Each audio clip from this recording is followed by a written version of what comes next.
हरे Krishna everybody. आज एक important श्लोक बोलता हूँ। श्लोक इस तरफ से है, द्वितीय अध्याय सांख्य जो होगा, श्लोका नंबर 19, मतलब 19। ज इनम व्यक्ति हंतारम जश्चैनम मन्नते हतम उभय तैन बीजानितो नायम हंति न हन्नते। द्वितीय चैप्टर सांख्य योग के लिए 19 number shloka Shrimad Bhagavad Gita as it is से मैं बोल रहा हूँ। ज एनम व्यक्ति हंतारम जश्चैनम मन्नते हतम उभय तो न बीजानितो नायम हंति न हन्नते। मैं फिर से बोलता हूँ, द्वितीय अध्याय सांख्य योग का श्लोका नंबर 19 का Shrimad Bhagavad Gita as it is से कृष्ण कृपा श्री मूर्तिशील अभयचरण भक्ति व्यवसायी प्रभुपाद प्रतिष्ठाता आचार्य आंतर्जातिक कृष्ण भावनामृत संघ इस्कॉन। जो इनम व्यक्ति हंतारम जश्चैनम मन्नते हतम उभय तैन बीजानितो नायम हंति न हन्नते। इसका वर्ड बाय वर्ड मैं पहले बांग्ला में देखता हूँ। जह जिनी एनम एके व्यक्ति जानेन हंतारम हंता जह जिनी च ओ एनम एके मन्नते मने करें इतम निहत उभय उभय तो तारा न ना बीजानित जानेन न ना अयम ए हंति हत्या करें न ना हन्नते निहत हन। मैं फिर से एक बार श्लोक देख लेता हूँ। ज इनम व्यक्ति हंतारम जश्चैनम मन्नते हतम उभय तैन बीजानितो नायम हंति न हन्नते। इसका बांग्ला अनुवाद मैं पहले देखता हूँ। जिनी जीवात्माके हत्या बोले मने करें किंबा जिनी एके निहत बोले भावें उभयই पाकित ज्ञानी नन, कारण आत्मा काउके हत्या करें ना एवं कारो द्वारा निहत हन ना। भगवान इधर बता रहा है, जो आदमी लोग सोच रहा है जो जीवात्मा को मतलब हत्या करेगा तो वो निहत हो जाएगा, मतलब आत्मा मर जाएगा, ऐसा सोच रहा है। और भी बात है, जो दूसरा किसी को भी आघात करेगा तो वो भी मर जाएगा, मतलब वो जो दोनों ही आदमी है, दोनों आदमी ज्ञानी नहीं है, वो दोनों ही आदमी मतलब परफेक्ट उसको ज्ञान नहीं है। भगवान इधर बता रहा है फिर से, कारण आत्मा जो है वो है शुद्ध, वो भगवान का मतलब अंश है, तो वो शुद्ध है। शुद्ध प्राकृतिक का क्या काम है, जो किसी को हत्या भी नहीं कर सकता है और खुद भी मतलब जो अभी चल रहा है सुसाइड बा कुछ भी चीज नहीं कर सकते, क्योंकि आत्मा जो भगवान का अंश है वो शुद्ध है, उसको शुद्ध तरफ से वापस करना है भगवान का तरफ। तो हम लोग को बॉडी का जो मटेरियल है वो इधर ही रहेगा, इसलिए भगवान किसी को भी हत्या भी नहीं कर सकते है और किसी के साथ मतलब हम लोगों को खुद से भी कुछ भी नहीं कर सकते है। कोई हत्या भी नहीं कर सकता है और किसी को खुद से भी सुसाइड नहीं कर सकता है, क्योंकि ये भगवान का अंश है। ओके, बॉडी जितना भी होने दो। अच्छा ठीक है, मैं तात्पर्य में देखता हूँ। যখন কোনো দেহধারী জীব মারাত্মক অস্ত্রের দ্বারা আঘাত প্রাপ্ত হয় তখন জানতে হবে যে দেহান্তরিত আত্মার মৃত্যু হয় না। আত্মা এত সূক্ষ্ম যে কোনো জাগতিক অস্ত্রের দ্বারা তাকে হত্যা করা যায় না। পরবর্তী শ্লোকে সে সম্বন্ধে বলা হয়েছে। আর তাছাড়াও আত্মা চিন্ময় হবার ফলে তার বিনাশ হয় না। যার মৃত্যু হয় অথবা মৃত্যু হয়েছে বলে মনে হয় তা হচ্ছে কেবল জড় দেহটি। অবশ্যই এর মাধ্যমে দেহকে হত্যা করার জন্য উৎসাহিত করা হচ্ছে না। বেদে নির্দেশ দেওয়া হয়েছে মা হিংসাত সর্বাভূতানি, কোনো জীবের প্রতি হিংসা করো না। আবার আত্মা নিহত হয় না, এই বিচারের মাধ্যমে পশু হত্যাকে উৎসাহিত করা হচ্ছে না। বিনা কারণে অন্যায়ভাবে কারো দেহ হত্যা করা অত্যন্ত নির্ঘাত এবং রাষ্ট্রের আইন অনুসারে ও ভগবানের বিধানেও তা শাস্তিযোগ্য।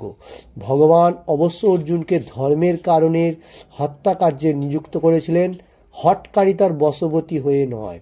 इसमें तात्पर्य में प्रभुपाद जी क्या लिख रहे हैं व बोल रहे हैं, मैं वो देख लेता हूँ।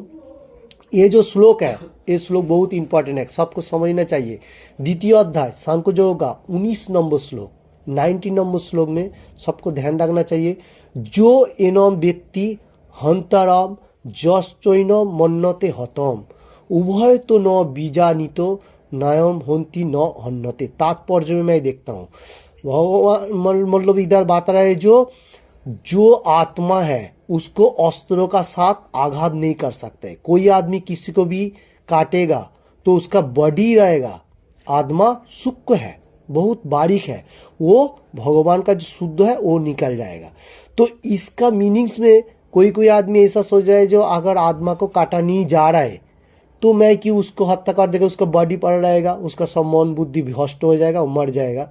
तो ऐसा सोचना भी गलत है, क्योंकि भगवान बोल रहा है जो ये आत्मा जो है शुद्ध है, किसी का भी आत्मा, वो पशु का भी होने दो, मनुष्य का भी होने दो, और कोई छोटा छोटा कीड़ा मकोड़ा भी होने दो, क्योंकि वो हम लोग को आत्मा का कोई भी विनष्ट नहीं करना चाहिए, मतलब बॉडी का भी कभी टच नहीं करना चाहिए। इसलिए वेद में भी बताया गया माँ हिंसा सात सर्वभूतानी, हिंसात सर्वभूतानी, माँ हिंसात सर्वभूतानी। इसका मीनिंग से मैं बताता हूँ। भगवान वो बता रहा है जो किसी के साथ कोई जीव का साथ हिंसा नहीं करना चाहिए। हिंसा बोलेगा तो परो निंदा व हिंसा नहीं करना चाहिए, क्योंकि हम लोग कभी सोचता हूँ जो पशु हत्या करेगा भी हम लोगों को पाप नहीं लगेगा, हम लोग उसको खाएगा कुछ भी करेगा, वो नहीं है, वो गलत है, क्योंकि वो भगवान का अंश है, उसमें भी एक आत्मा है, उसको काटेगा कुछ भी करेगा तो उसका जो पाप है वो हम लोगों को लाएगा, क्योंकि भगवान का जो शुद्ध आत्मा है हम लोगों को दिया गया, बैठे हुए सब कुछ देख रहा है। इसलिए तो भगवान बोल रहा है कि किसी के साथ भी कोई ऐसा जीव जंतु एवरीथिंग होने दो, उसका साथ कोई खराब कर्म नहीं करने का, ओके, क्योंकि ये शुद्ध आत्मा है, भगवान का शुद्ध आत्मा शुद्ध तरफ से जाने का। और भगवान इसमें भी बात रहा है जो जैसा राष्ट्र जो हम लोगों को देश चला रहा है, राजा जो होगा उसका जो विधि नियम है उसमें भी फॉलो करना चाहिए। जैसा राजा का कोई नियम होता है चोरी नहीं करने का, चोरी करेगा तो उसको पकड़ लेगा, उसका जो प्रशासन होगा, जैसा जो देश का कानून होगा उसके हिसाब से चलना चाहिए। और भगवान का भी एक कानून है, क्योंकि कोई आदमी को बा कोई पशु पाखी जो भी हो, ये भगवान का एक कानून है, किसी को भी मतलब हत्या नहीं करने का, आप आपका कर्म करने का। कौन सा कर्म करने का? आपका जो कर्म दिया गया है, जैसा कर्म, जो खेती में काम कर रहा है उसका जितना हो रहा है वो कर सकते हैं, जो चाकरी वगैरह कर रहे हैं वो कर सकते हैं, क्योंकि किसी को कोई चीज़ों में मतलब उसको मार के बा कुछ पिटाई करके उससे ले लूँ व कोई चीज़ छीन लूँ, ऐसा नहीं करना चाहिए। क्योंकि भगवान ये श्लोक में बहुत अच्छा तरह से बता रहा है जो कोई आदमी कैसा सोचने को दिल होता है, जो आत्मा तो चला जाएगा तो बॉडी पड़ेगा, उसका बॉडी को नष्ट कर दो, ऐसा नहीं, ये गलती कर्म है। कि भगवान बता रहा है जो उसको बॉडी दिया, ये मेटीरियल जगत का उसका जितना टाइम आत्मा रहेगा वो ऐसा ही खुद जाएगा, उसको ध्वंस करने का। और देश का जो कानून है उसके हिसाब से आप जो कर्म है वो कर सकते हैं, जो मिलिट्री हो जंग कर सकते हैं। जैसा भगवान अर्जुन को क्यों समझा रहे, जो क्षत्रिय है, क्षत्रिय को क्या काम है? जंग लड़ना है, वो भी काय के लिए? भगवान का जो कर्म के लिए। कौन सा कर्म? जो भगवान का जो स्वधर्म, अधर्म नहीं, स्वधर्म के लिए हम लोगों को ध्यान रखना चाहिए। इस लोग बहुत इसलिए हम लोगों को कोई कर्म है वो नहीं करना चाहिए। जैसा मैं फिर से भी एक बार मतलब बोला था, जो लोग कोई चीज़ जैसा मच्छी मटन व एग वगैरह एवरीथिंग जो भी चीज़ लेके जाता है, जो लोग खरीद करके लेके आ रहा है उसका भी पाप भोग हो रहा है। और जो लोग खाना पका रहा है उसको पका रहे, सोच रहे मैं तो पका के उसको दे दूंगा वो खाएगा, उसका पाप होगा। नहीं, ऐसा गलत काम है, क्योंकि भगवान बात है वो भी उसका गलत है। जो लेके आ रहा है, जो काट रहा है उसका भी पाप हो रहा है। जो मतलब खरीदारी कर रहा है, बेच रहा है व काट रहा है, क्योंकि उसमें भी आत्मा भरा हुआ है। आप खोल के देखिए, कोई चीज़ों में सब में आत्मा है। जैसा एक मच्छी को काटो व कोई भी चीज़ों को काटो, देखो कितना तड़पते रहता है। हम लोग को ये सोचना चाहिए कितना तड़प होता है, उसका कितना दुख होता है। जो मेरा आत्मा ले रहा है तो क्या है ये मनुष्य है क्या, जो भी हो। तो हम लोग को सोचना चाहिए। ये जो बातें भगवान इसमें बता रहे, क्यों बता रहे? क्योंकि हम लोगों को ध्यान होना चाहिए। जो जैसा चीज है वैसे करना चाहिए। जैसा कोई आदमी सोच रहा है कि मैं तो लेके जाऊंगा उसमें क्या पाप है, नहीं, वो गलती है। क्योंकि जो लेके जा रहा है वही पाप कर रहा है, जो काट रहे वो भी पाप कर रहे हैं, और जो खाना पका रहे वो भी पाप कर रहा है, और जो खा रहा है सबका सेम भागीदारी है। इसलिए हम लोगों को वो चीज़ नहीं करना चाहिए। हम लोगों को जो जो कर्म दिया है, जैसा खेती वगैरह, चाकरी वगैरह, जो भी सारी कर्म है वो कर सकते हैं। और क्या करने का, हम लोग को जैसा भेज भगवान ने बताया, जैसा भेज खाने के लिए एनी टाइम भगवान का कृष्णा प्रसाद लेने का। भेज खाएगा भी कोई कोई अच्छा है, फिर भी भगवान बोल रहा है अगर कृष्ण प्रसाद होगा तो उसका में जितना पाप होगा वो मैं ले लूंगा और आपको प्रसाद रूप में देगा। और ऐसा नॉर्मल आदमी लोग भी भेज जो खा रहा है वो भी अच्छा है, फिर भी उसमें भी हम लोगों को पाप हो जाता है, क्योंकि भगवान को दिखा के जो चीज़ नहीं खाएगा, ये भगवान का चीज़ है, उसमें भी हम लोगों को पाप लगता है। इसलिए ये श्लोक बहुत इंपॉर्टेंट है। कोई आदमी ये बात में सुन रहे, थोड़ा सा भी मालूम हो तो अभी से भगवान का नाम लेते रहने का। और ये श्लोक से द्वितीय अध्याय सांख्य योग का 19 नंबर श्लोक याद रखने का, जो भगवान ने क्या बात है। आप Shrimad Bhagavad Gita as it is खोल के भी देख सकता है, भगवान ने इसमें क्या बात है, जो आत्मा का क्या काम है, क्या करना चाहिए। इसलिए मैं बोल रहा हूँ हट से, जो कोई आदमी नहीं सोचना चाहिए जो बॉडी जाएगा तो क्या होगा। नहीं, बॉडी का भी काम है, क्योंकि भगवान ने वो बॉडी आपको दिया पूरा जन्म के लिए। पूरे जन्म में जो हम लोग जो कर्म किया था वो हिसाब से मिला।